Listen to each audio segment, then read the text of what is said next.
Hey everyone, welcome back. Today I want to talk about something incredibly powerful from Psalm 91:7. 1,000 may fall at your side, 10,000 at your right hand, but it will not come near you. Isn't that just mind-blowing?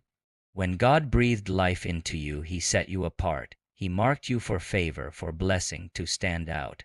So what does this mean for you? It means what might defeat others won't be able to defeat you. You don't have to live worried about your future, your safety, or even your kids thinking there's so much going wrong these days. Nope. It might be happening all around, but you have an incredible advantage. God has a hedge of protection around you and your family.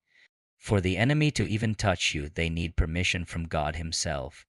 This isn't saying negative things will never happen, but it is saying you're protected by the one who controls everything. God has the final say, and if He allows it, He's going to turn it around for your good. So dare to pray bold prayers. Believe for unusual favor. Take the limits off God. You've been set apart. You can genuinely expect things to happen for you that might not happen for anyone else.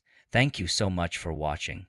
If this resonated with you, please hit that like button, subscribe for more encouraging content, and share this with someone who needs to hear it today. See you next time.